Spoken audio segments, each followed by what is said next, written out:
Magandang araw ho. Gerald.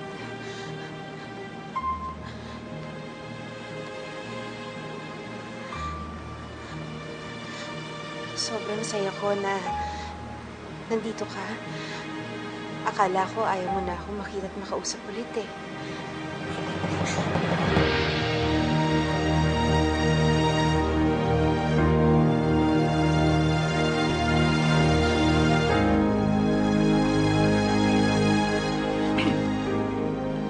Pasensya na po. Hindi ko kasi inaakala na hanapin niyo pa ako. Buong buhay ko, ang alam ko, hindi niyo ko mahal at hindi niyo ko kailangan. Kaya iniwan niyo ako. Hindi. Hindi totoo yan.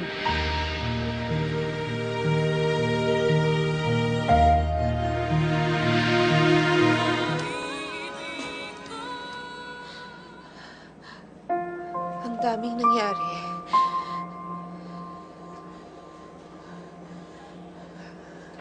Pero ito ang totoong kwento. Sister, iwan ko muna po sa inyo anak ko, ha? Si John dyan. Papasok muna po ako sa pabrika. Kompleto na ba ang gamit niyo dito? Ay, opo. Nandiyan na po yung mga damit niya, yung gatas niya, at yung iba niyang mga gamit. Babalikan ko na lang po siya mamaya pag uwi ko. Okay, sige. Mag-iingat ka, ha? Salamat po, ah. Okay. Nak, pakabait ka, ha? Alam mo, lahat ng hirap, titiisin ko, may tagulin ka lang. Ikaw na lang ang nagbibigay sa akin ng inspirasyon, ha? Ikaw na lang ang dahilan kung bakit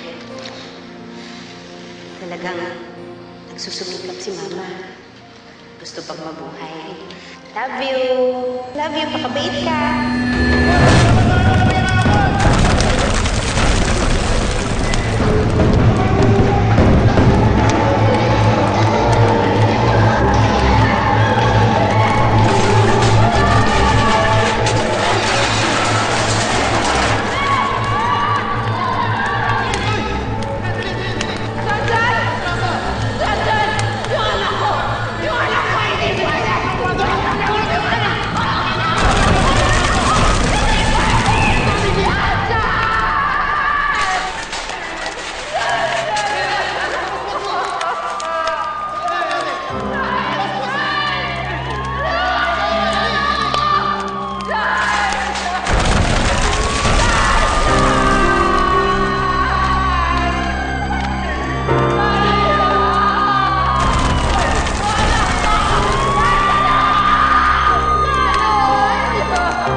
Halos mabaliw ako. Kakahanap sa'yo. Pero walang makapagsabi sa akin kung buhay ka pa. Pinilit kitang hanapin, pero hindi talaga kita makita noon. Masakit mawala ng anak. Halos ayoko nang mabuhay.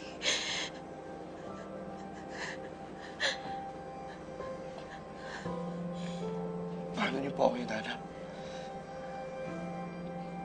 Mabait talaga ang Diyos, anak. May nakilala akong isang lalaki na nagpadama ulit sa akin ng pagmamahal. Tinulungan niya akong hanapin ka. Pero sadyang madamot ang pagkakataon dahil bago ka pa namin makita, nawala na siya sa mundo. Pero hindi ako tumigil sa paghahanap sa'yo. Hanggang sa mag-cross ulit ang landas namin nung taong pinag-iwanan ko sa'yo sa ampunan. Alam mo ba, sobrang saya ko nung makita kita ulit sa unang pagkakataon. Salamat ho. Salamat na hinanap niyo ako. simula pa lang, alam ko na hindi nila ako tunay na anak. Pero napakaswerte ko po. Dahil alam ko na mahal ako ni nanay at ni tatay.